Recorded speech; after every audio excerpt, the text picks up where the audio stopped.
करुणामृतं तप्तजीवनं कविभिरीडितं कल्मषापहं श्रवणमंगलं श्रीमदाततं भुवि गृह्णन्ति ये भूरिदा जना।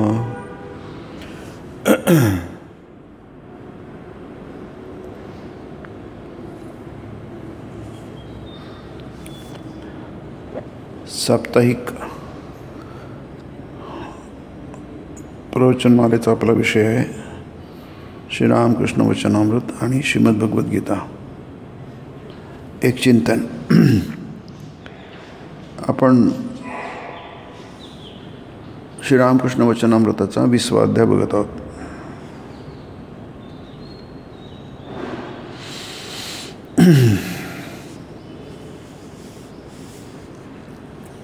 हा विषय गीता आणि वचनामृत हे दोन्ही विषय कशाचे आहेत? अध्यात्मावरचे आहेत। म्हणजे ही विद्या आहे आणि विद्या ही आपल्याला बलवान बनवते। नॉलेज इज पॉवर असं म्हटलं जातं। ज्ञान ही शक्ती आहे आणि ज्ञान आपल्याला बलवान बनवते। उपनिषदात म्हटलेलं आहे की आत्मना विंदते वीर्यम। वीर्य म्हणजे बल, आपल्याला बल देतं। आत्म्याचं ज्ञान हे आपल्याला बल देतं आणि आपण घाबरतो याचं कारण आपण दुर्बल असतो म्हणून। जसे लहान मुलं घाबरतात, कशालाही घाबरतात ते, आणि जे दुर्बल असतात ते घाबरतात।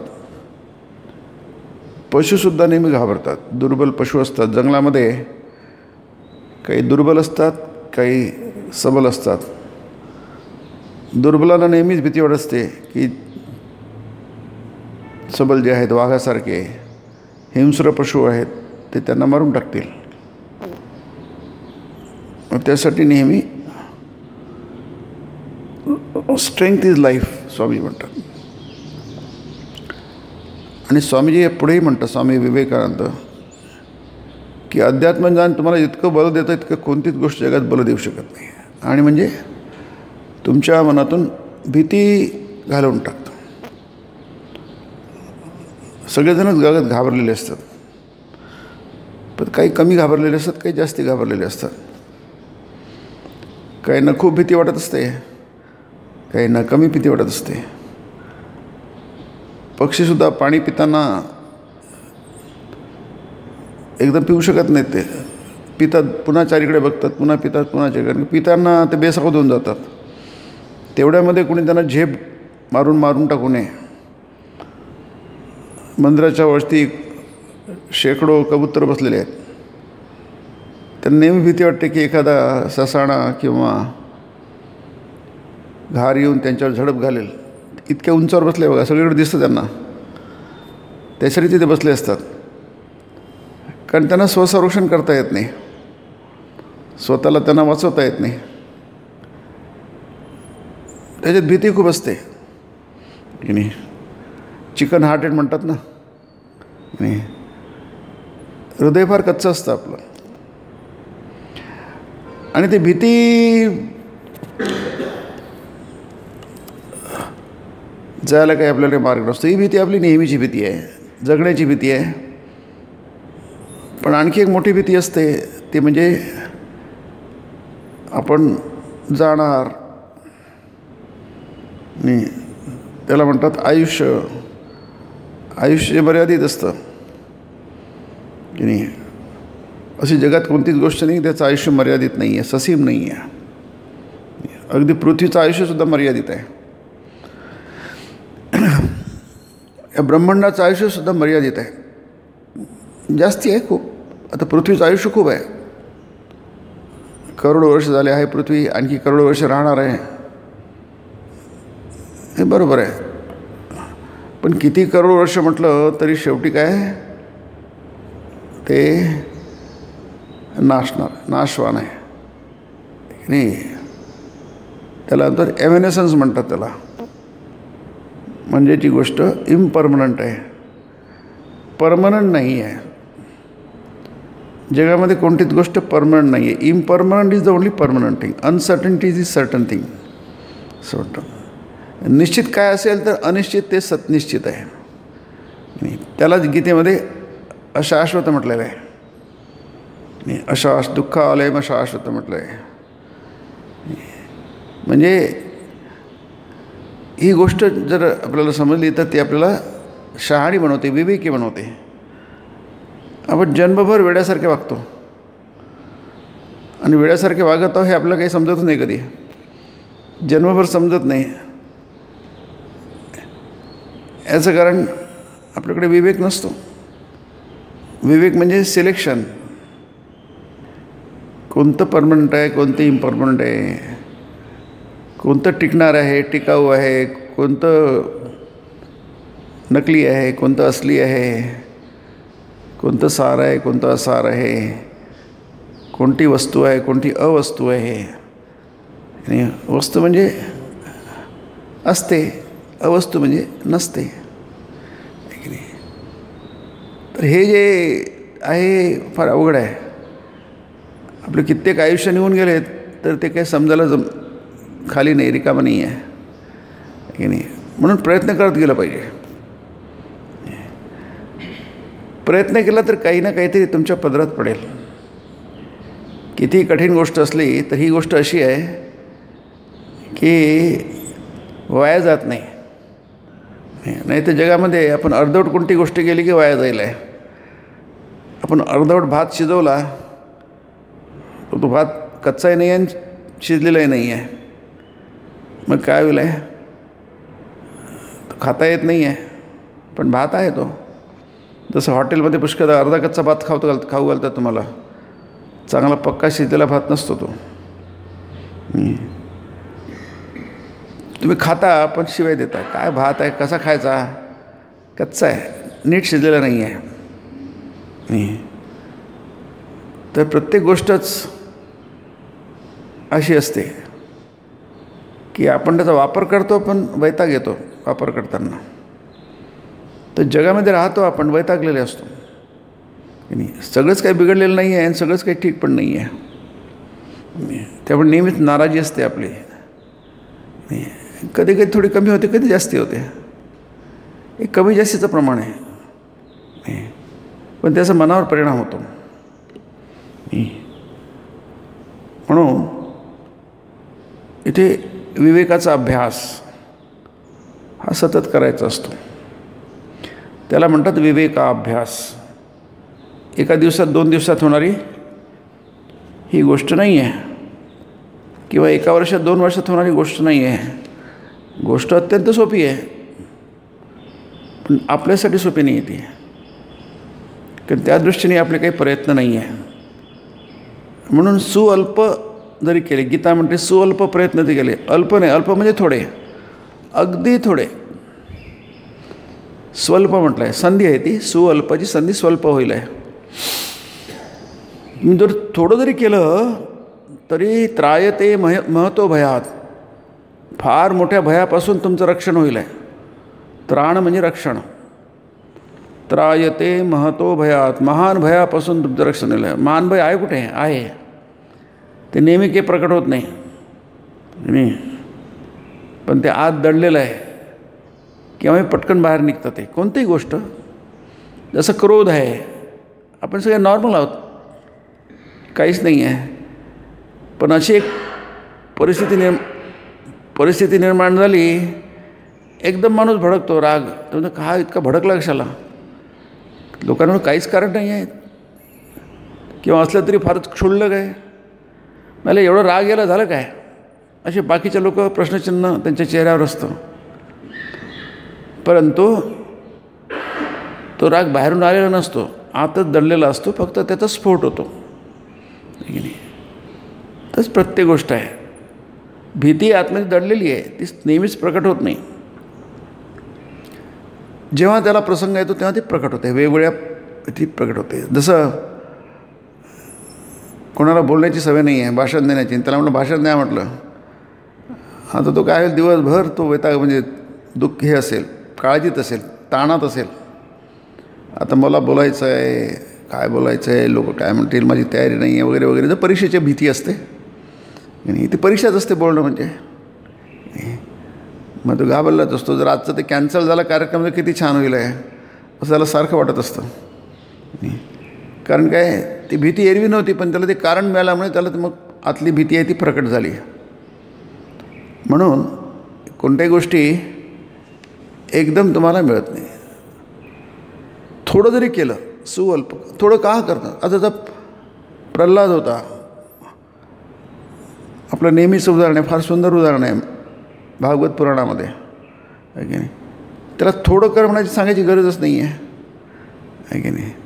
याचं कारण काय आहे, जे काय करतो तो भरपूरच करतो आहे. तो भजन करतो आहे, भरपूर करतो आहे, हे सगळं त्याला कशाची भीतीच नाही. त्याला भीतीमुक्त आहे, तो भयमुक्त आहे.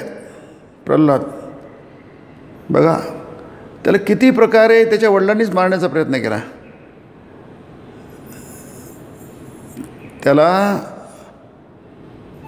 संपवण्यासाठी जितके काही उपाय होते, ज्ञात उपाय आहेत माहितीतले, सगळेचे सगळे हिरण्यकश्यपूने आपल्याला मुलाला मारण्यासाठी केले. आणि मुलगा किती वर्षाचा आहे, छोटा कुमार आहे, तो 5-10 वर्षाच्या आत आहे. तो त्याला मारण्यासाठी स्वतःच्या वडिलांनी, फार सुंदर, किती सुंदर उदाहरण आहे बघा. असं उदाहरण तुम्हाला सापडत नाही. स्वतःचेच वडील त्याच्याच मुलाला मारण्यासाठी, लहान मुलगा आहे, सगळे उपाय करतात. शस्त्र, अस्त्र, विषपान, अग्नी, कड्यावरून फेकून देणं, म्हणजे काय नाही, कोणताही उपाय त्यांनी ठेवला नाही. पण प्रल्हाद काही देतो नाही, त्याचं काही देणेघेणं जरूर काही त्याची काही देणेघेणंच नाही आहे.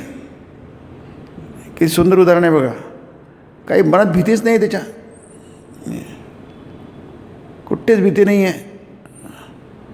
हे फार सुंदर उदाहरण आहे आपल्यासाठी. त्याच्या या उदाहरणामध्ये संपूर्ण आपलं अध्यात्मशास्त्र तुम्हाला दिसेल ते. आणि आनंदी आहे, तो स्वतःही आनंदी आहे, खूप आनंदी आहे. लहान मुलं तसे आनंदी असतात, तसं नाही. पण तो इतरांनी आनंदी करतो, इतरांनी शिकवतो आहे, देवाचं नाव घ्या, नारायण हरी म्हणा. नाही, तेच त्याच्या वडिलांना आवडत नाही, म्हणून त्याच्या जीवावर उठलेले आहेत. पण हा मात्र आत्मज्ञानी आहे, लहान असूनही आत्मज्ञानी आहे. मग त्याला सुअल्प म्हणण्याची गरज नाही आहे, कारण त्याचं सगळं होऊन गेलेलं आहे. त्याला कशाला सांगायला पाहिजे थोडं थोडं कर रे बाबा, इतकं भजन कशाला करतो, नाही, थोडी मौज मजा पण कर. तुझ्या वडिलांची इच्छा आहे की तो त्याच्यासारखाच राजा व्हावा. हिरण्यकश्यपूने सगळ्यांना त्राही करून सोडलं होतं. सगळीकडनं सगळ्यांना देवाला जिंकून टाकलं, स्वर्ग सगळीकडे जिंकून टाकलं तो. पुन्हा त्याला मरायचं नव्हतं. त्यांनी वर मागून घेतला, अमर होण्याचा बाप मागून घेतला. कोणत्याही पद्धतीने त्याला मरण येणार नाही. हे फार मजेदार आहे. नाही, एवढा निर्भय, एवढासा देवाला जिंकून घेतला, त्रिभुवनाला जिंकलं, आणि त्याला भीती कशाची आहे, मरण्याची भीती आहे. त्यांनी तपस्या केली. तपस्या कशासाठी केली, शरीर टिकवण्यासाठी. त्यांनी म्हटलं असतं, इतकी तपस्या केली, देवा मला प्रसन्न हो, मला मुक्ती दे, भक्ती दे. काय जात होतं तपस्या, म्हणत होतो नाही, मला ते शरीर टिकवायचं आहे, शरीर जायचं नाही. बघा रावणाने काय केलं, रावणाने पण तसंच केलं. रावणी म्हणतो मला मरायचं नाही आहे. अरे काय मरायचं का नाही आहे, इतके प्रॉब्लेम काय मरायला. नाही, पण सगळ्यात मोठा प्रॉब्लेम जर कोणता असेल माणसाच पुढे, म्हणजे आपण कसं मरणार नाही, आपण कसं सदैव टिकून राहू, एवढी मोठी समस्या आहे. आणि म्हणून मानवाने सगळ्या समस्यांचा सोडण्याचा चंग बांधलेला आहे, कंबर कसलेली आहे. पण इथे मात्र त्याचं काही चालत नाही, त्याला हार मानावी लागते. कितीही समस्या संपवल्या तर ही समस्या संपत नाही ना. जन्ममरणाची समस्या, जन्माचं आपल्याला माहीत नाही आहे. गीता म्हणते, आता गीतेचं ऐकतं कोण?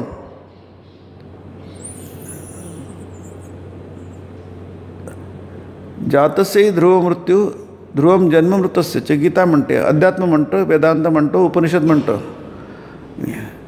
ध्रुवम जन्म मृतस्य च. आणि अर्जुना, जो मेला तो जन्माला आला. म्हणजे गीतेमध्ये पुनर्जन्माविषयी कुठे शंका नाही आहे. तुझे जन्माने काय, माझे जन्माने काय. म्हणजे देवाचे सुद्धा अवतार होतात, मनुष्याचे पण अवतार होतात. बहुनी मे जन्मानी व्यतीतानी तवच अर्जुन. तुझे सुद्धा, तव म्हणजे तुझे सुद्धा अर्जुन अनेक जन्म झाले आहेत, माझे तर झालेच आहेत. भगवद्गीतेमध्ये कुठेही शंका नाही आहे की तुमचा जन्म होतो की होतो नाही. म्हणजे नक्की होतो. अर्थात मुक्त झाल्यानंतर गोष्ट वेगळी आहे.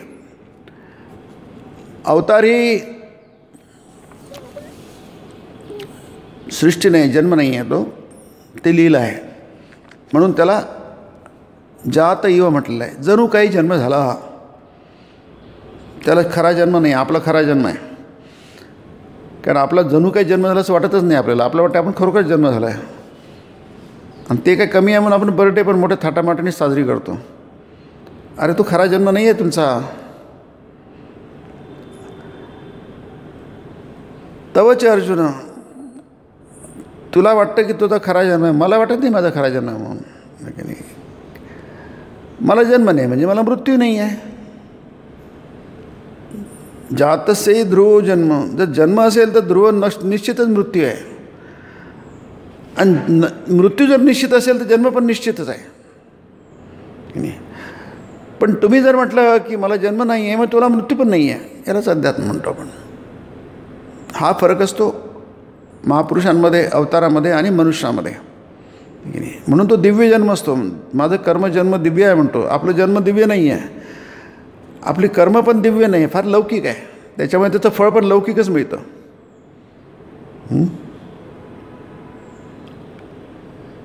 मनुष्याने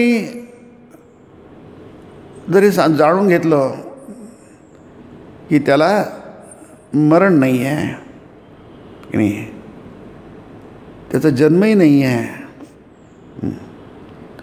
तर त्याला म्हणतात अध्यात्मविद्या विद्यानाम. 10व्या अध्यायामध्ये गीतेच्या म्हटलं सर्व विद्यांमध्ये सर्वात मोठी विद्या कोणती? अध्यात्मविद्या. ते कर्मयोगात स्वामीजींनी सांगितलं आहे की नाही. तुम्ही कोणतंही घ्या, जसं ते त्यांनी उदाहरण दिलं आहे. मला भूक लागली आहे, खूप भूक लागली आहे, मला जर कोणी अन्न दिलं तर मला माझा तो प्रॉब्लेम सॉल्व झाला. नक्कीच आता मी आनंदी आहे, भुकेमुळे दुःखी होतो, जेवल्यामुळे मी सुखी झालो आहे. पण किती वेळ पुन्हा भूक लागेल, त्याचं काय? म्हणजे त्याचं काय? मग ठीक आहे, तुम्हाला असं काही तुम्ही दुसऱ्यावर अवलंबून नाही, दुसऱ्याने दिलं तर तुम्हाला मिळालं तसं नाही, तुम्ही स्वतःच मिळवू शकता. त्याला म्हणतात विद्या. ती कोणती विद्या आहे? नाही, ती लौकिक विद्या आहे. म्हणून अन्नदान फार श्रेष्ठ असतं. सगळ्या धर्मांमध्ये अन्नदान फार श्रेष्ठ आहे. कारण माणूस जेव्हा भुकेने व्याकुळ होतो तेव्हा फार दुःखी होतो. त्याचं ते दुःख दूर करायला पाहिजे. त्याला स्वतः दुःख दूर करता येत नाही, इतरांनी मदत करायला पाहिजे. म्हणून अन्नदान श्रेष्ठ आहे. मग विद्या म्हणजे ही लौकिक विद्या. तुम्हाला दुसरं कोणी जेव घातलं नाही, तुम्ही स्वतःच जेवू शकता, स्वतःच्याच कमाई करू शकता, स्वतःच्या पायावर उभं राहू शकता. इतरांचे तुम्ही दुःख दूर करू शकता, इतरांची भूक मिटवू शकता. पण ते किती वेळ? तिसरं आहे प्राणदान. तुम्हाला श्वास घेता येत नाही, तुमचे श्वास फार जड झालेले आहेत, डॉक्टरांनी तुम्हाला मदत करतो, तुम्ही पुन्हा ओके होऊन जाता. हॉस्पिटलमध्ये जाता, काही दिवस राहता, पुन्हा बाहेर येता आणि ओके झाले, पुन्हा आपल्या कामधंद्याला लागता. त्याला म्हणतात प्राणदान. दुसऱ्याचा जीव वाचवण्याची सोय करणं, प्रयत्न करणं. पण ते किती वेळ तुम्ही डॉक्टर म्हणा आमचा संपला, आता आम्ही काही करू शकत नाही, आम्ही सगळे प्रयत्न केले, आता देवाची प्रार्थना करा. देव चमत्कार घडवतो, होताही चमत्कार की नाही. पण डॉक्टर आपले हात वरती करतात, आम्हाला नाही मिळतात, आज नाही जमत, आम्ही सगळे प्रयत्न केले, आम्हाला कळलं की आता काही होणार नाही. आता देव काय करू शकतो. म्हणजे तिथेही पण प्रॉब्लेम आपले सोडवले, पण सोडवले नाही आहे. कारण ते एका विशिष्ट मर्यादेपर्यंत आपण ते करू शकतो, त्याच्या पलीकडे नाही करू शकत. आपल्या प्रयत्नांना मर्यादा आहेत की नाही, आपल्या परिश्रमाला मर्यादा आहेत की नाही. शेवटचं आहे अध्यात्मज्ञान. स्वामी म्हणतात हे असं आहे की तुमच्या गरजा नेहमीसाठी संपतात. हे समजायला पाहिजे आपल्याला. नेहमीसाठी संपतात आणि कोणी संपवलं? तुम्ही संपवल्या. You are the creator of your own destiny. तुम्ही केलं, जे काय केलं ते तुम्ही केलं, तुमच्या बळावर केलं नाही. तुम्हाला कोणी जीव घातलं, तुम्ही कोणाला जीव घातलं, किंवा तुम्ही कोणी बरं केलं, किंवा तुम्हाला कोणी बरं केलं, तुम्ही कोणाला वाचवलं आणि कोणी तुम्हाला वाचवलं, असला प्रकार नाही आहे. तुमचं बळ आहे, ते आत्मबळ आहे, आत्मविद्या आहे, ब्रह्मविद्या आहे, सृष्टीची विद्या आहे. इथे कोणाला काही करायची गरज नाही आहे. ते ब्रह्मच तुमच्यावर कृपा करतं. गुरुरूपाने ब्रह्मकृपा करतं, अवतार रूपाने तुमच्यावर ब्रह्मकृपा करतं की नाही. आणि मग तुमचे प्रॉब्लेमला शब्दच राहत नाही तुमच्या शब्दकोशामध्ये. दुःख नावाची, अपयश नावाची गोष्टच राहत नाही तुमच्या शब्दकोशामध्ये आहे की नाही. बाकी तिथे सगळीकडे इथे आहे, त्याला मर्यादा आहे. म्हणून पृथ्वीलासुद्धा मृत्यू आहे, या ब्रह्मांडालासुद्धा मृत्यू आहे. ब्रह्मांड म्हणजे सृष्टी, त्याला ब्रह्मांड म्हणतात. त्याला अंड आहे ना, आहे की नाही. अंड्यातून सृष्टी निर्माण, जसं कोंबडीच्या अंड्यातून कोंबडी निर्माण, पिलू निर्माण होतं, बीजातून वृक्ष निर्माण होतो नाही, तसं याच्यातून सृष्टी निर्माण होते. पण निर्माण होते म्हणजे संपते, त्याला हजारो वर्ष लागते. त्याला कल्प आणि युगाची कल्पना आहेत. आता अमेरिका म्हणजे युरोपला समजून झालं, अरे ह्या आता आधी भारतात केव्हाच होऊन गेल्या, हजारो वर्षापासून होऊन गेल्या आहे की नाही. टाईम हा लिनियर नसतो, टाईम सायक्लिक असतो, हे आम्हाला आधीपासून माहिती आहे की नाही. काळाची कल्पना आपल्याकडे जेवढे ॲस्ट्रॉनॉमिकल ज्ञान आपल्या जेवढं आहे तेवढं कुठेच नव्हतं, अजूनही आहे. आणि महाभारत कोणत्या दिवशी कळलं होतं आपण ॲस्ट्रॉनॉमिकल ते तारे त्याच्यातून कळवतो, अजूनही कळवतो आपण. ते कॅलेंडरवर नाही अवलंबून, आकाशातल्या ताऱ्यांच्या स्थितीवर अवलंबून आहे आणि ते कधीच बदलत नसतं. म्हणून आपण बरोबर 144 वर्षाच्या आधी महाकुंभाची जी स्थिती होती ती स्थिती या 144 तशीच आहे बघा. आता तुम्ही कल्पना करा की आपली काय प्रगती होती आहे भौतिक ज्ञानामध्ये, त्याच्यामुळे अजून फारच मागे आहोत. स्वामी विवेकानंदांनी म्हटलं आहे, भारताने जेवढे झेप घेतली आहे त्याची आजची प्रगती म्हणजे त्याची फक्त पडछाया आहे, जस्ट शॅडो, काहीच नाही आहे. आजकालचे लेटेस्टचे प्रयोग स्वामी म्हणतात ते म्हणजे नुसते काहीतरी काय म्हणता येईल त्याला, मुलांची खेळणी आहे, जसे लहान मुलं खेळतात ना तशा प्रकारचे, काहीच नाही. अजूनही आपला बरंच काही प्रगती करायची आहे आणि ती झालेली आहे, कॉन्सेप्च्युअल लेवलला झालेली आहे, त्याचं आपल्याला दिसतं सगळं. एनिवे, तर हे जे सृष्टी आहे, ब्रह्मांड आहे, ते सुद्धा पुनरावृत्ती आहे, गीता म्हणते की नाही. म्हणजे ब्रह्मांड म्हणजे ब्रह्मांडापासून तर हे मनुष्य लोकाला म्हटलं आहे, याला मनुष्यलोक म्हणतात. मानवलोक, गीतेमध्ये मनुष्यलोक म्हटले. ऊर्ध्वमूलमदशाख अश्वत्थम प्रावरव्यम छन्दांस्यस्य पर्णानि यस्तं वेद स वेदवित्. 15वा अध्याय. अधश्चोर्ध्वं प्रश्रुतास्तस्य शाखा गुणप्रवृद्धा विषयप्रवालः अधश्च मूलानि संतुतानि कर्मानुबंधीनि मनुष्यलोके. हा मनुष्यलोक आहे, कर्माने बांधला गेला आहे, म्हणजे कर्मफळाने बांधलेला गेला आहे, अनुबंधाने पक्का बांधलेला आहे की नाही. हा मनुष्यलोक म्हणजे पृथ्वीलोक, मर्त्यलोक, हे सगळे शब्द गीतेत आहेत. हे सुद्धा बांधले गेलेले आहेत पक्के, त्यातून सुटका नाही आहे. मग ब्रह्मांड पण ब्रह्मभुवना लोका पुनरावर्तिनो. अर्जुना, अगदी ब्रह्मलोकांपासून सगळ्यात श्रेष्ठ लोक इथपर्यंत कुठपर्यंत 7 वरती 7 खालती 14 भुवनाची कल्पना आहे आपल्याकडे, युगाची कल्पना आहे, कल्पाची भुवन आहे. फार टाईम सेन्स फार आपल्याकडे त्याचं खूप प्रगती झाली आहे. आपल्याला सगळं माहिती आहे. त्यालासुद्धा काय आहे, पुनरावृत्ती आहे. पुनरावृत्ती म्हणजे आवर्तन, म्हणजे रिपिटेशन, त्याला आवर्तन म्हणतात. पुन्हा पुन्हा येणं, पुनरावर्तीनो अर्जुन हे पुन्हा पुन्हा येणारी गोष्ट आहे. काय अद्भुत आहे बघा. जे आज झालं आहे, आत्ता झालं आहे, ते पुन्हा होणार, पुन्हा पुन्हा होणार. स्वामी म्हणले फासे तुम्ही फेकले, ते जे आकडे आले ते आकडे पुन्हा पुन्हा येणार. ते स्वामीने उदाहरण दिलं आहे. मी बोलतो आहे, तुम्ही ऐकता, ते असं पुष्कळदा घडून घ्या आणि पुष्कळदा घडणार आहे. It's repetition. आता समजायला फार सूक्ष्म बुद्धी लागते. सामान्यपणे समजणं कठीण आहे की नाही, याला फार कठीण आहे. पण आहे असंच की अगदी ते सुद्धा सृष्टी आहे ना. नियम एकच असतो, लॉजिक एकच असतं, खरं लॉजिक एकच असतं आणि खोटं लॉजिक त्याला काही फाटे फुटले असतात. गीतेमध्ये दुसऱ्या अध्यायात म्हटलं आहे की नाही, की त्याला मूर्खाच्या तर्कांना बरोबरच फाटे फुटले असतात. शहाणाचा तर्क एकच असतो. बंगाली शिकताना मला एक वाक्य खूप आठवतं, मूर्खे संगे तर्क कोरे कोणो लाभ नाही. मला ते अजूनही लक्षात आहे. ते पुस्तकात बंगाली भाषेची ओळख म्हणून एक पुस्तक होतं, त्याच्यामध्ये होते मूर्खाबरोबर तर्क करून कोणा फायदा होत नाही, तर तर्कच करू नका त्याच्याबरोबर, त्याचा उपयोग नाही आहे की नाही. तर तो तर्क म्हणजे तो त्याचा तर्क आहे की नाही. तर्क अप्रतिष्ठानात की नाही. लॉजिकला काही बेस नसते आहे की नाही. तो सब्जेक्टिव्ह असतो, त्याला काही अर्थ नसतो. म्हणून लॉजिक हे नेहमीच त्याला फाउंडेशन पाहिजे, अनुभूती पाहिजे. अनुभवावर जे लॉजिक असतं तेच खरं लॉजिक असतं. संपूर्ण सृष्टी समयाने बांधली गेलेली आहे. इथे बघतो. इथे श्रीरामकृष्ण म्हणतात, जसं ते मारवाडी भक्तांना सांगता येते, ते म्हणतात प्रगती ही नेहमी कशी होत असते, थोडी थोडी. परमेश्वर प्राप्तीच्या मार्गावर सुद्धा असंच हळूहळू पुढे पुढे जायला हवं. हळूहळू कशाला, पुढे पुढे कशाला, एकदम झेप का नाही घेत आहेत की नाही. आपल्याला हळूहळू पाहिजे नसतं, आपल्याला एकदम पाहिजे असतं.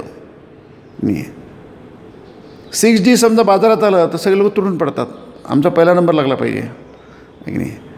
बाजारात नवीन काय आल्यावर सगळे लोक तुटून पडतात. आमच्याकडे त्या आठवतं मला 40-45 वर्षापूर्वी नवीन स्कूटी आली होती बाजारामध्ये आहे की नाही. पहाटेपासून लोकांनी ज्या रांगा लावल्या तिथे लंबाच्या लंब्या, आमचा नंबर पहिला लागला पाहिजे आहे नाही. 5 किलो साखर घ्यायला आम्ही बैलगाडी घेऊन कुठे गेलो होतो. कसे हाल झाले. 10 किलो 20-25 जवळपास 30 किलोमीटर गेलो होतो. म्हणजे तुम्ही कल्पना करा, त्याकडे रस्ते पण कुठे होते, अति वाईट रस्ते होते. शेतीतून करून गेलो होतो आम्ही, नदी क्रॉस करून. बरेच थ्रिल होतं, ते ॲडव्हेंचर केलं होतं आम्ही त्यावेळी. पण ते मिळणंच अवघड होतं, अतिशय कठीण होतं त्यावेळी. आता काही एवढं काही गोष्टी सोप्या झाल्या आहेत. हळूहळू पुढे पुढे जायला पाहिजे. कारण काय, आपल्याकडे ती साधनसंपत्ती नाही आहे. आपल्याकडे साधनसंपत्ती, तुमच्याकडे खिशात पैसे असतील तुम्ही पटकन दिल्लीला पोचाल, विमानाने तिकीट काढायला जाल, नसेल तर ट्रेनने जाल, काहीच नसेल तर पायी जाल. आता महाकुंभ आहे प्रयागराजला, सगळ्या मार्गाने लोक जातात आहे. त्याची जशी साधनसंपत्ती तसं जात आहे. मग आज म्हणत होतो की किती टाईम 144 वर्ष आजची जी ॲस्ट्रॉनॉमिकल आहे स्थिती ती त्यावेळी होती.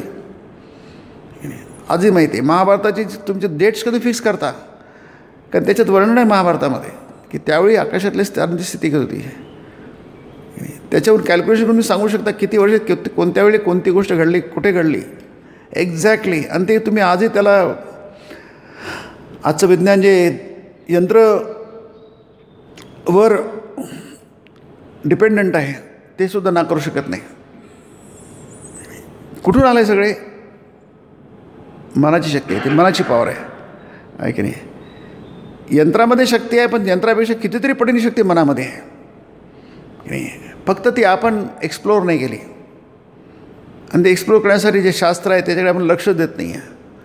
ते विद्यमान शास्त्र, आपण त्यालाच योगशास्त्र म्हणतो. पातंजलीचं योगशास्त्र ते मानसशास्त्र आहे. भारतीय मानसशास्त्र ते शिकवलं जात नाही कुठे. शिकवलं कोण जातं ते युजलेस आहे. पाश्चात्य त्यात काहीच नाही आहे की नाही. माणसाला आणखी रोगट करण्याचं शास्त्र आहे ते. मानसशास्त्र तुम्हाला, भारतीय मानसशास्त्र तुम्हाला बल देतं, तुम्हाला मुक्त बनवतं. शेवटचं स्तोत्र आहे बघा, ते म्हणतात तुम्ही मुक्त झाले की नाही. गीताई म्हणते तुम्ही मुक्त झाले, मोक्ष इच्छामि मा शुचः की नाही. तुम्हाला सर्व समस्यांमधून सोडून तुम्हाला परमानंदाची प्राप्ती करून देतो. पण ते आपल्याला पटत नाही की नाही. पटकन बरं झालं तर आपल्याला बरं वाटतं, आपल्याला वेळ नाही आहे आपल्याकडे. म्हणून ते म्हणतात हां, आपलं जे ब्रह्मांडाची कल्पना आपण करतो तो हा टाईम सेन्स तुम्हाला समजला पाहिजे. सगळ्यात महत्त्वाचे म्हणजे समजण्याचे होते टाईम म्हणजे काय, टाईम फॅक्टर काय आहे. हा टाईमच महाकाल म्हणतो आपण त्याला.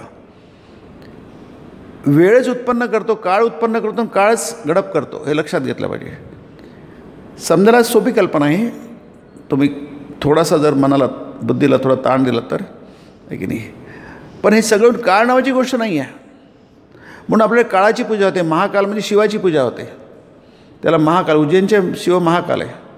तिथे टाईमचं ते स्थानच याच्यावर अवलंबून आहे. ते जर सोमनाथचं मंदिर आहे ते टाईमचं ते. हे सगळे मंदिर याच्यावर अवलंबून आहे सगळे.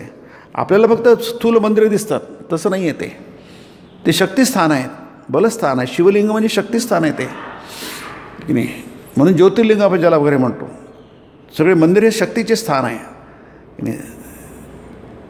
म्हणून लोक तिथे जातात. प्रयागराजला इतके लोक गेले, 40 कोटी. 40 कोटी म्हणजे केवढी मोठी, म्हणजे हिंदूंचे 1/3 हिंदू, भारताचा हिंदू तिथे गेला. कल्पना करा, काय अद्भुत आहे. कारण तिथे सगळ्या गोष्टी जुळून येतात. त्याचा प्रचंड फायदा होतो. एरवी आपल्याला ज्या करता येत नाही, आपल्याला मनाकडे लक्ष देता येत नाही, मनाच्या आत शक्ती दडलेल्या आहेत त्या प्रकट करता येत नाही. ते शास्त्र उपलब्ध आहे, पण आपण दुर्दैवी आहोत, करंट आहोत. तेवढी मेहनत करायला आपण तिकडे लक्ष दिलं नाही आहे, कारण तो आपला विषयच नाही आहे. थोडं एखाद तास तिथे आले, ऐकलं किंवा मी बोललो, तुम्ही ऐकलं, तितपत झालं तर खूप झालं. डोक्यावरून पाणी गेलं असं समजायला पाहिजे. प्रल्हादाचे वडील आपल्या पोराचंच ऐकत नव्हते, आहे की नाही. पण प्रल्हादाला काही नाही, त्याला मरणाची भीती नाही आहे, कारण त्याला काळावर त्यांनी मात केलेली आहे की नाही. प्रल्हादानी काळावर मात केलेली आहे. म्हणून प्रल्हाद अजूनही अमर आहे, त्याचं नाव अजूनही अमर आहे. एक लहान मुलाचं नाव अजूनही अमर आहे. त्याला आशीर्वाद दिला होता की तू अनेक युग तू राज्य करशील. त्यांनी ते राज्यही केलं. त्याचा मुलगा विरोचन, त्याच्यानंतर बळी, हे सगळेच प्रसिद्ध झाले की नाही. कशाच्या बळावर आहे ते की नाही. आपल्याला आजच कोणी विचारत नाही, मेल्यानंतर तर आपण सगळं जग विसरून जातो. कोण विचारतं कोणाला या जगामध्ये. आणि गरज काय आहे, कोट्यावधी लोक येतात, कोट्यावधी लोक जातात, त्याची कोण गंटी करत बसते. आपल्यालाच आपल्या कुळाचं माहीत नाही. वडिलांचं आजोबाचं नाव माहीत असलं की खूप झालं. पणजोबाचं नाव खापरवर कोणालाच माहीत नसतं आजकाल, आहे की नाही. कोणाला माहिती आहे. पूर्वी 7 पिढ्यांचं नाव माहीत असेल पूर्वजांचं, आज कोणालाच माहीत नसते काही, काहीच नाही आहे. पण आजही तो प्रल्हाद कुठे होता बाबा, कुठे राम केव्हा कृष्ण केव्हा, हे सगळे ऋषी मुनी सगळे माहिती आहेत की नाही. कारण काय, त्यांनी असं काहीतरी केलं की ते टिकणारं केलं, आणि म्हणून ते अमर झाले, अजर अमर झालेत ते, आहे की नाही. आपण टिकणारं काहीच करत नाही. त्यामुळे जिवंत असतानाच आपण जराग्रस्त झालो आणि मरणग्रस्त झालो. आपल्याला जरा स्थिती प्राप्त करण्याची गरज नाही आणि मरण्याची गरज नाही आपल्याला. हां, स्वामीजी म्हणतात, स्वामी विवेकानंद, इट इज काय, they are more dead than alive, म्हणजे नाही. फार सुंदर आहे ते. आता मोर डेड काय शब्द आहे. डेड म्हणजे डेड, पण मोर डेड काय आहे ते समजून घ्या तुम्ही, आहे की नाही. They are more dead than alive असं म्हणतात. जिवंत राहण्यापेक्षा ते मेल्यातच, जास्ती मेल्यातच गणना आहे त्यांची. असं का, कारण आपण मृतांची पूजा करतो की नाही. काळाची पूजा करतो, महाकाळाची पूजा. जे काळावर ज्यांनी मात केलेली आहे की नाही, त्यांची पूजा करायला पाहिजे की नाही. म्हणून अजूनही शिव अमर आहेत. शिवाची पूजा अजूनही होते, आहे की नाही. कृष्णाची पूजा अजूनही होते, विष्णूची पूजा अजूनही होते. याचे कारण काय आहे? ते काळाच्या पलीकडे आहे. आपण सतत काळाचा विचार करतो. मी इतक्या वर्षात झालो, इतक्या वर्ष आता माझं किती दिवस राहिलेत. आणि लहान मुलांना आम्हाला काय मजाच ते उड्या मारतात. कारण काय, त्यांना अजून बरीच बॉलिंग करायची आहे अजून, आहे की नाही. पण एक नेहमी काळाचा विचार असतो ना. तुम्ही 10 वर्ष जगले काय 100 वर्ष जगले, काळाचा तुम्ही विचार करता ना. जितका काळाचा विचार करणार तितके तुम्ही काळाच्या जवळ जाणार, काय विनाशाच्या जवळ जाणार, आहे की नाही. कारण काय, तुम्ही काळ नसूनही तुमच्यावर तो अंमल बजावतो. काळ नावाची गोष्ट नाही आहे. हेच मानसशास्त्र आपल्याला शिकवतं, भारतीय मानसशास्त्र शिकवतं, पतंजली जे होतं ते शिकवतं. काळ नावाची गोष्ट नाही आहे. पण जी गोष्ट नाही आहे ती तुम्हाला मात्र तुमच्यावर पूर्णपणे ताबा मिळवते. नाही तर मरणाचा प्रश्न येत नाही आहे की नाही. काळ नसल्याने मरणार कुठे आपण, की नाही. म्हणून ते अवतारसुद्धा मरतात. ते शरीराचा संबंध असतो त्याचा, ते लीला आहे. ते तुम्हाला ते तसं करावंच लागतं. तर मायेच्या खेळातल्या सत्वरजतमाचा तो खेळ आहे, त्याच्यात होतच ते. पण खऱ्या अर्थाने त्यांचा मृत्यू नसतो, आहे की नाही. शरीराचा मृत्यू असतो. तसा आपलाही मृत्यू नाही आहे, शरीराचा मृत्यू आहे. पण आपल्याला तो खरा वाटतो नाही, त्यांना तो खरा वाटत नाही. त्याचा जन्मही खरा नाही, म्हणून त्याला दिव्य म्हटलं आहे. म्हणून प्रल्हाद तो म्हणतो त्याला काही भीतीच वाटत नाही. एकदम तो त्या भीतीच्या पलीकडे गेला आहे, भयमुक्त झालेला आहे. कारण काय, तो काळाचा विचार करत नाही आहे. वय कमी हा एक भाग असेल, असू द्या, तो भाग इथे नाही आहे. आपण अध्यात्मविद्येचा विचार करतो आहे की नाही, अध्यात्मज्ञानाचा विचार करतो आहे. तो वयाचा प्रश्न नाही आहे. तो म्हणतो इतका लहान मुलगा माझ्या गुडघ्या एवढा आहे आणि तू एवढ्या मोठ्या मोठ्या बाता करतोस. त्याचे वडील त्याला म्हणतात की नाही, प्रल्हाद म्हणतो तुम्ही माझ्या वयाकडे कशाला बघता, आहे की नाही. मी वयाने तुमच्या गुडघ्या एवढा असेल, आहे की नाही, पण मी शरीर नाही आहे की नाही. मी शरीर कुठे आहे की नाही. त्याला मी शरीराची भानच नाही आहे की नाही. मी पुरुष याचं भानच नाही आहे, मी मुलगा याचं भानच नाही आहे की नाही. मग मी काय आहे, मी विश्वाला व्यापून उरलेलो आहे. तरी काळावर मात केलेली आहे. मामेव ये प्रपद्यन्ते मायामेतां तरन्ति ते. किंवा पुनरावर्तिनो अर्जुन मामेव आब्रह्मभुवनाल्लोका पुनरावर्तिनो अर्जुन मामुपेत्य तु कौंतेय पुनर्जन्म न विद्यते. तिथे काळाचा काळावर त्यांनी मात केलेली असते. जो मला येऊन मिळतो मामुपेत्य तु कौंतेय, त्याच्यावर काळाचा काहीही चालत नाही. पुनर्जन्म न विद्यते, त्याच्यासाठी पुनर्जन्म नसतो. जन्म का नसतो, कारण त्याच्याकडे मृत्यू नसतो. म्हणून तो एकदाच मरतो. आपण त्याचं मरणं शब्द आपल्या डोक्यातून जात नसेल तर, कारण आपल्या डोक्यामध्ये विनाश हा बसलेला आहे. सगळ्या गोष्टी विनाशशील आहेत. अशी जगात कोणतीच गोष्ट नाही आहे की जी विनाशशील नाही आहे. काळ हा विनाशशील नाही आहे, कारण काळ नावाची गोष्टच नाही आहे. काळ नाही म्हणून इतिहास पण नाही आहे. काल घडलं, आज घडलं, उद्या घडणार हा प्रकारच नाही आहे. कारण काय, तिथे एकरूपता आहे, होमोजिनिटी आहे. तुम्ही एकत्रित सगळं घेतलं तर कॉमन सेन्स सांगतं विज्ञान, पण विज्ञानाला काय अर्थ नाही आहे, सोडून दे. इथे विज्ञानाला प्रवेश नाही आहे. भौतिक विज्ञान म्हणजे टेक्नॉलॉजी, त्याला इथे प्रवेश नाही आहे. काळाला इथे तुम्ही आपण ज्याला विज्ञान थोडी law of conservation of energy याला म्हणतो.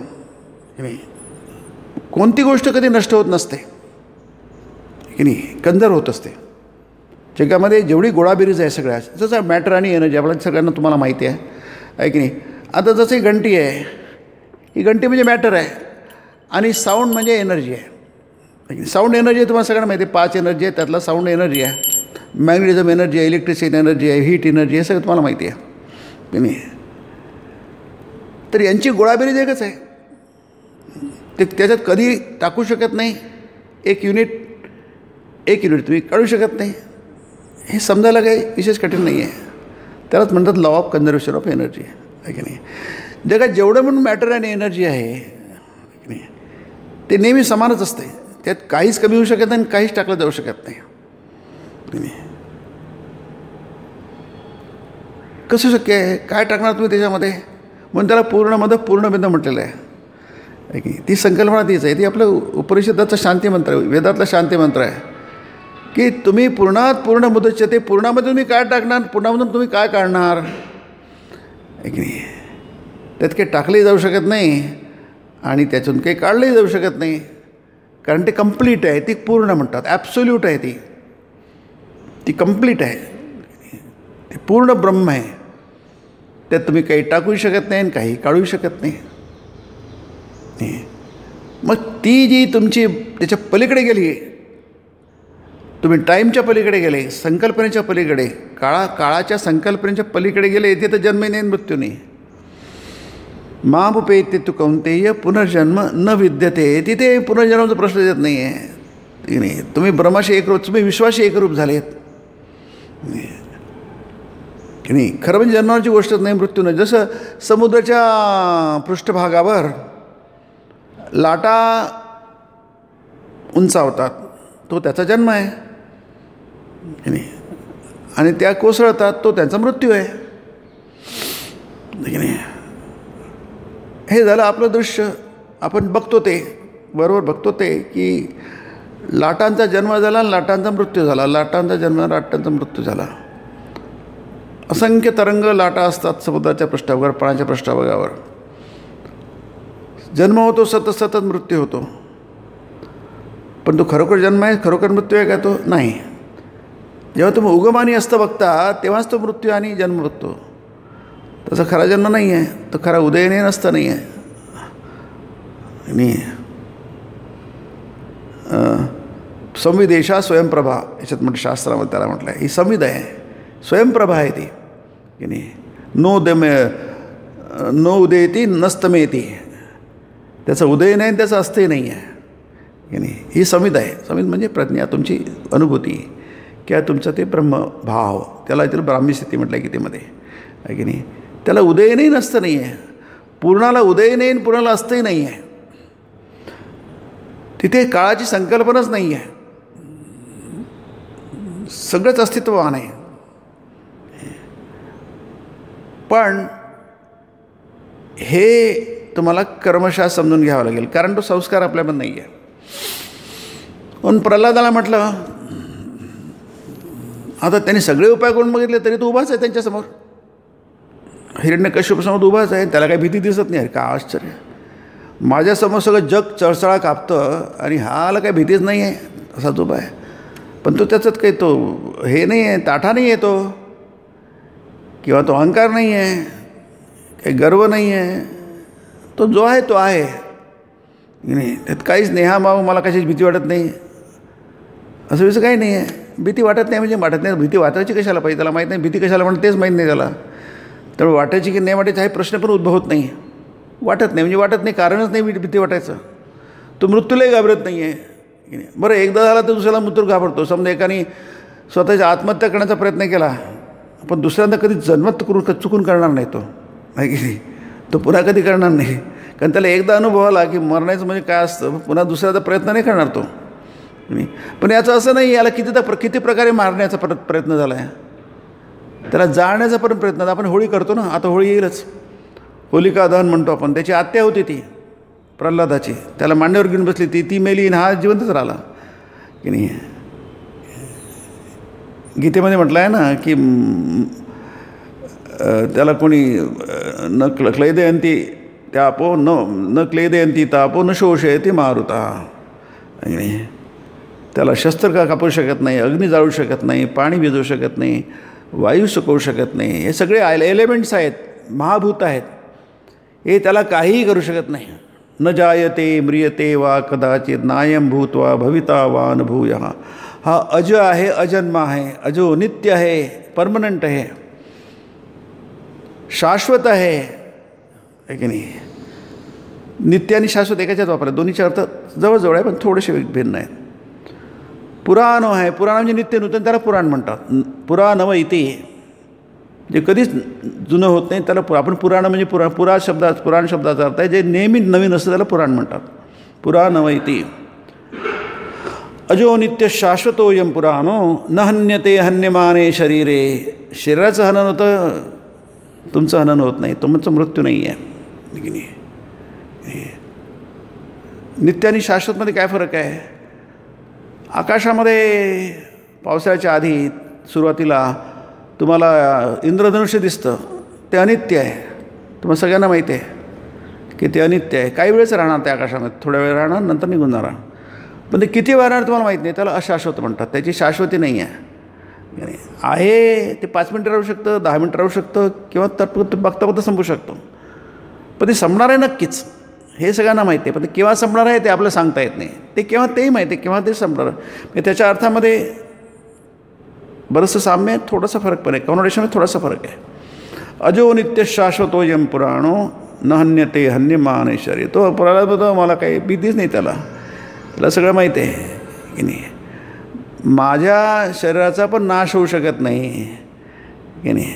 म्हणजे हे उदाहरण आहे, फार सुंदर उदाहरण आहे आपल्या पुराणामधलं, की त्याचा तर नाश होतच नाही, कारण त्याचा नाश होण्याचा प्रश्नच येत नाही. पण त्याच्या शरीराचा पण नाश होऊ शकत नाही, त्याचं शरीर पण मारला जात नाही.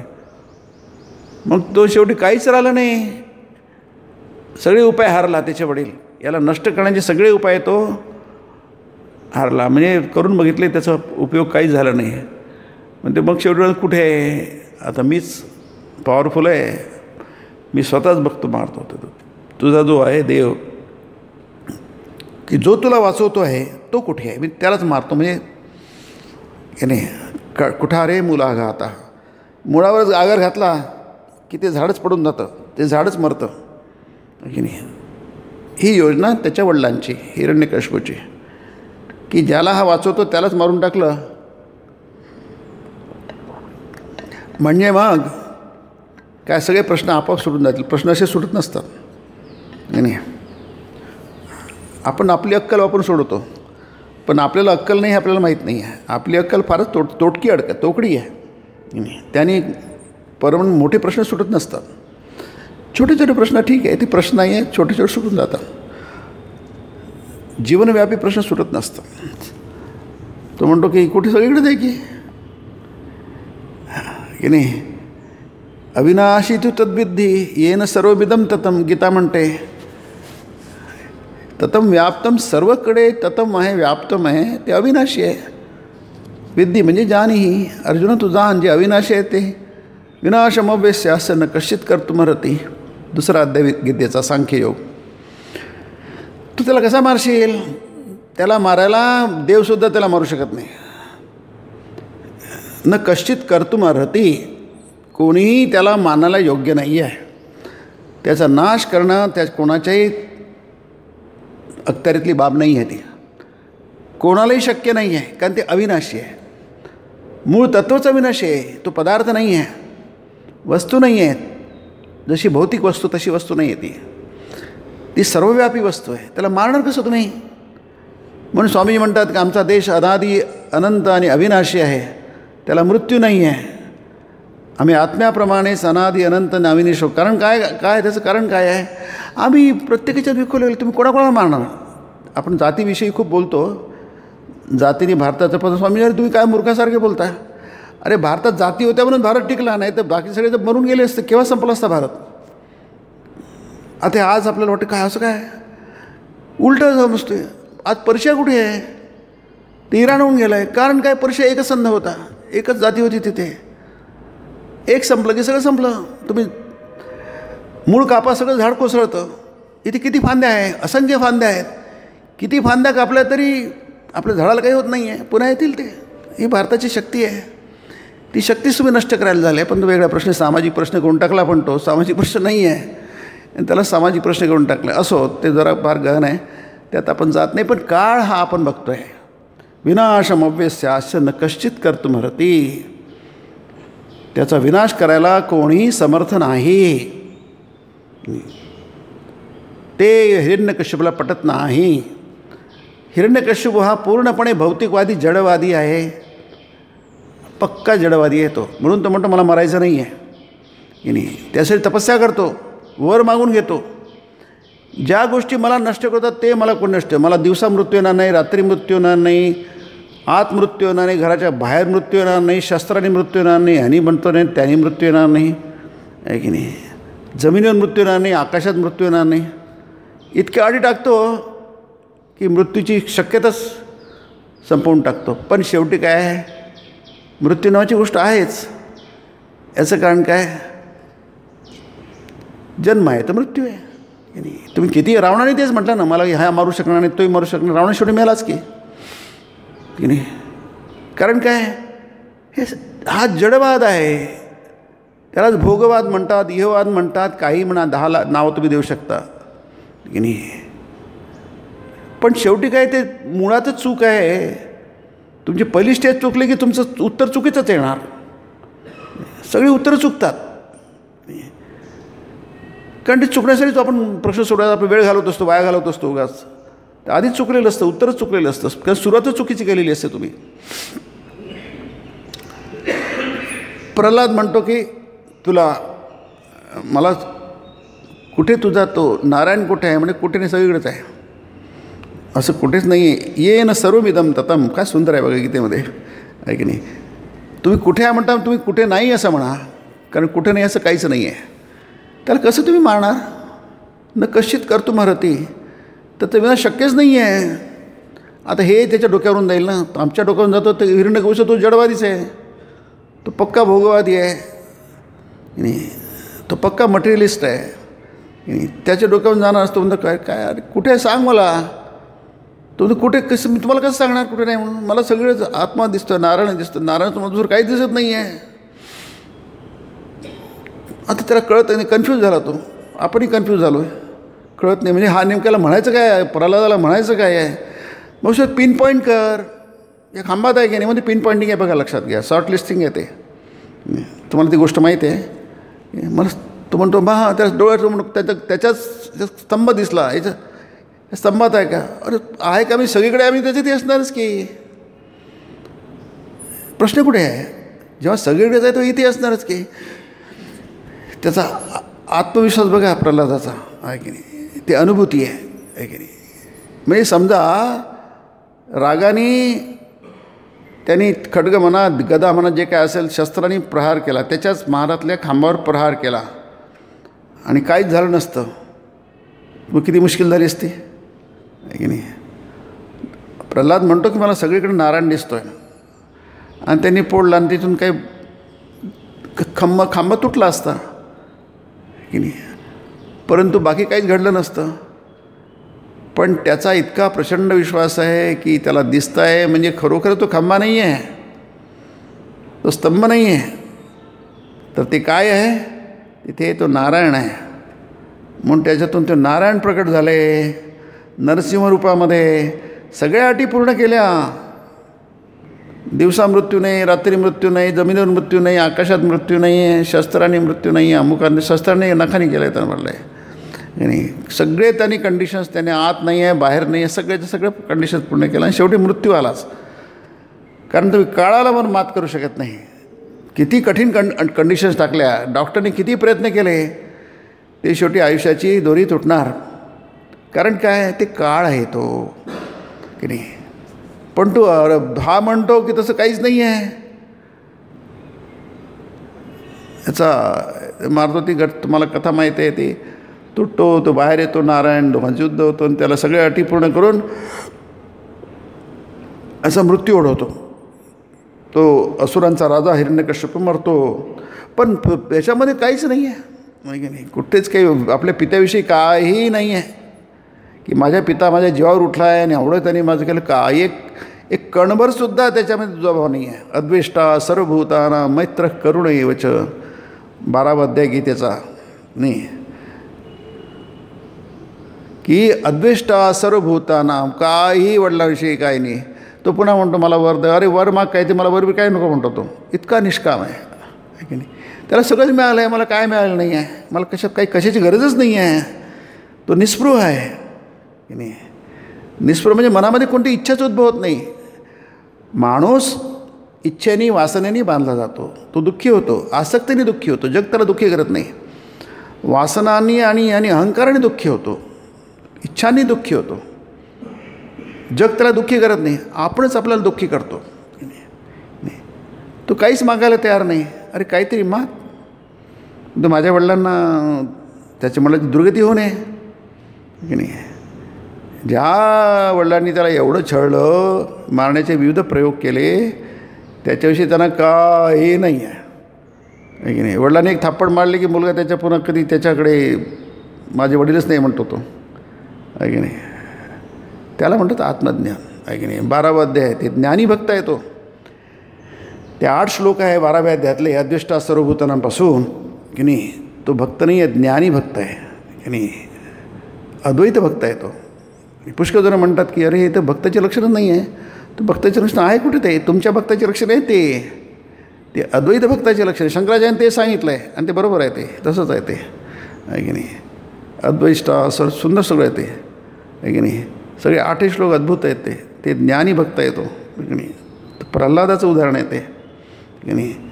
त्याला कुठेच काही नाही, कारण सगळं विश्व तो तत्व न विजुगुप्सते उपनिषद म्हणतात. सगळे एकत्वाची अनुभूती झाल्यानंतर तुम्ही कोणाची निंदा करणार, कोणाविषयी द्वेष करणार, कोणाचं काय करणार, ते मनात उद्भवतच नाही ते. त्यामुळे पण ह्या गोष्टी क्रमाक्रमाने घडत असतात नाही. पण घडण्यासाठी तुमच्याकडे विवेक आणि ज्ञान पाहिजे. की असेलच तरच घडेल ना, नाही ते घडणार कुठून नाही. तुमच्या जायकवाडीमध्ये पाणी असेल, धरण भरलं असेल, आकाशातून पाणी पडलं तर धरणात पाणी येईल. धरणात पाणी येईल तर तुमच्या ओव्हरहेड टँकवर जाईल. तिथे असेल तर तुमचे तोटेल पाणी नुसती हवाच येईल किंवा ती पण येणार नाही. कारण काय म्हणून आधी ते सिद्धांत पाहिजे तुमच्याकडे, तरच मग एखादा प्रल्हाद घडला तर घडला कधीतरी.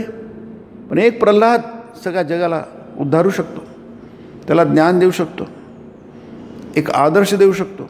हे महापुरुष एक येतात, त्याचे काही ढिगाऱ्याने येत नाही, जमा होत नाहीत ते, पण तेवढेच पुरे असतात. स्वामीजी म्हणतात great men are becoming fewer and fewer. महान लोक वाढण्याची संख्या वाढली पाहिजे.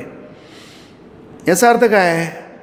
महान लोकांची संख्या वाढली पाहिजे. म्हणजे महान लोकांचे म्हणजे निष्प्रभ लोकांचे, yani जे स्वतःचा विचार करत नाही आहे. म्हणजे जे मेलेले नाही, जिवंत लोकांची संख्या वाढली पाहिजे. They alone live who live for others, the rest are more dead and alive. जे इतरांच्या कल्याणाचा विचार करतात तेच खरोखर जगतात. बाकीचे मेल्यासारखेच होत की more than dead and alive. याचा अर्थ काय? ते लोक निस्पृह आहेत, ते स्वतःसाठी विचारच करत नाही आहे. आणि म्हणूनच ते खरे जगणारे लोक आहेत. ते खरे जगणारे म्हणून तो इतरांना जगण्यासाठी प्रयत्न करतात. तुम्ही आमच्या जगा, खऱ्या अर्थाने जगा. जडवाद म्हणजे काय? दगडाचं जीवन आहे ते. आपण we are just becoming stone and pebbles की नाही. आपण फक्त दगडासारखे झालो आहोत. याचं कारण काय? आपण दगडाचं चिंतन करतो, मृताचं चिंतन करतो. स्वामीजी शब्द आहे, स्वामी विवेकानंद. अरे मृताचं चिंतन करतात, जिवंत चिंतन करा, तुम्ही जिवंत व्हाल की नाही. जे गेलं ते गॉन इज गॉन की नाही. तुमच्याकडे प्रचंड ज्ञान आहे, अध्यात्मज्ञान आहे. आणि म्हणून ते म्हणतात परमेश्वर प्राप्तीच्या तुम्ही तर व्यापारी आहात. व्यापारी म्हणजे काय? देवाणघेवाण करतो आहे की नाही. तो काही गोष्टी घेतो आणि नंतर विकतो. तुम्हाला तर माहीतच आहे की उन्नती क्रमाक्रमाने होत असते. कोणी सुरुवातीला एरणी चित्राचा घाणा घालतात आणि त्यात बरीचशी मिळकत झाल्यावर मग कापडाची दुकान लावतात. हे उदाहरण झालं. त्यांना समजेल असं. व्यापाराला त्याच्याच भाषेत सांगावं लागेल. परमेश्वर प्राप्तीच्या मार्गावर सुद्धा असंच हळूहळू पुढे जायला हवं. तुमच्या बुद्धीचा विकास, तुमच्या संकल्पनेचा विकास, तुमच्या आध्यात्मिक ज्ञानाचा विकास हा नेहमी क्रमाक्रमाने होत असतो की नाही.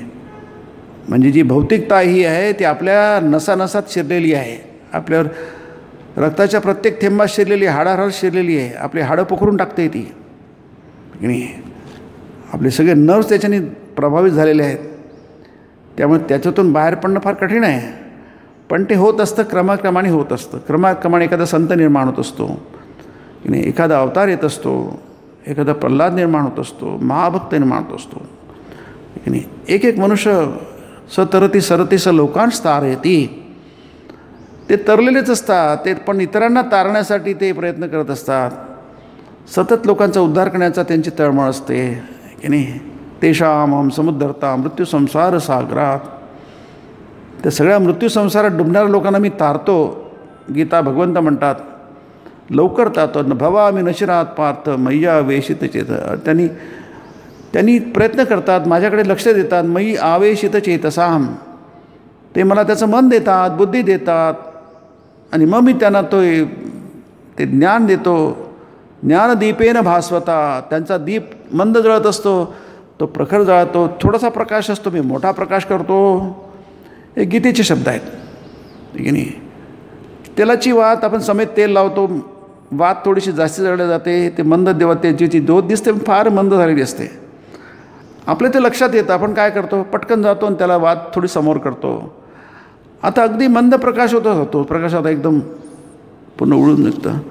ज्ञानदीपेन भास्वता असं म्हणतं. भगवान म्हणतात मी त्याचं हृदय उजळून टाकतो ज्ञानाने. म्हणजे सगळं होत असतात, सगळं होतं म्हणून सांगितलं जातं. जी गोष्ट होतच नाही ती कशाला सांगितलं जाईल. जी गोष्ट अशक्य म्हणजे नाहीच आहे, मग ती कशी सांगून फायदाच नाही आहे. ती होते, झालेली असते आणि पुन्हाही होणार असते, घडणार असते, वारंवार घडणार असते. म्हणून ती इथे ती सांगत जाते. आणि म्हणून म्हणतात जमल्यास अधेमध्ये काही दिवस. हे अधेमध्ये कशाला, काही दिवस कशाला, कारण तेवढंच जमण्यासारखं आहे आपल्याला. तेवढं जमलं तरी खूप जरा समजायला पाहिजे. सामान्य माणसाला अधेमध्ये केलं तरी त्यांच्या डोक्यात पाणी गेलं. तेवढी नाही झालं तर मग आपलं मुश्किलच आहे. काही दिवस निर्जन जागी राहून त्याला खूप खूप आडवायला हवं. म्हणजे मनातली जी भौतिकता आहे, मी मरणार, आसक्ती, ही अनासक्तीचा धडा आपल्याला शिकायला हे पाहिजे. मनातून जायला पाहिजे. संसार आसक्ती बाहेर नसते, मनात असते. ती मनात दडलेली असते, ती वेळोवेळी प्रकट होते, ती बाहेर जायला पाहिजे. आपण जगात आहोत. कमळाचं पान पाण्यात असतं पण ते ओलं होत नाही. तर जगात आपण आहोत, पण जगाने आपल्याला काही बिघडवलं नाही, जगाने आपल्याला काही त्रास देत नाही की नाही. त्याचा आपला काही संबंध नाही. आपण जगात खुशी नाही आहोत. प्रल्हाद जगात होता, पण प्रल्हाद जगाचा नव्हता आहे की नाही. तो पूर्णपणे मुक्त होता, अनासक्त होता आणि म्हणूनच तो अजर-अमर झाला की नाही. या क्रमशः गोष्टी आपल्याला विवेकाने समजून घ्यायला असतात. म्हणून त्याला विवेका अभ्यास म्हणतात. विवेकाचा अभ्यास फक्त सत्संगाने होतो आणि अध्ययनाने होतो. अध्येष्यते च इमं माम, म्हणून तो याचं अध्ययन करतो. ज्ञानयज्ञेन तेनाहम इष्टस्यामिति मे. तो माझी पूजा करतो आहे, भगवंत म्हणतात. अध्ययन जो करतो तो माझी पूजा करतो आहे, तो ज्ञानयज्ञ करतो आहे म्हणतात. ज्ञानयज्ञेन तेनाहम. आपण मोठमोठे यज्ञ करतो, शतचंडीन काय काय मोठे मोठे यज्ञ होतात, ते करायला पाहिजे, त्याची आवश्यकता आहे. पण हा मोठा ज्ञानयज्ञ आहे, त्याच्यापेक्षा शेकडो पटीने श्रेष्ठ ज्ञानयज्ञ तुम्ही करता जेव्हा तुम्ही गीतेचं अध्ययन करता किंवा ते ऐकता किंवा वाचता. असं कोण म्हणते? गीता म्हणते की नाही. इष्टस्यामिति मे मती. तो सगळ्यात माझा आवडता आहे, कारण तो ज्ञानयज्ञ करतो. काही करायचे अध्ययन करा. कारण काय होतं, त्याने सत्संगाने काय होतं, विवेकाचा अभ्यास होतो आणि तो सगळ्यात महत्त्वाचा आहे. विवेकाने वैराग्य येतं, वैराग्याने तुमची अनुभूती येते. माणूस जो मरणारा असतो तो मुक्त होतो, तो काय होतो, अमर होतो, न मरणारा होतो. ओम निरंजनम नित्यमनंतरूपम भक्तानुकंपादृतविग्रहं वै ईशावतारं परमेशमीड्यं तं रामकृष्णं शिरसा नमामि. ओम शांति शांति शांति. हरि ओम तत्सत्. श्रीरामकृष्णार्पणमस्तु.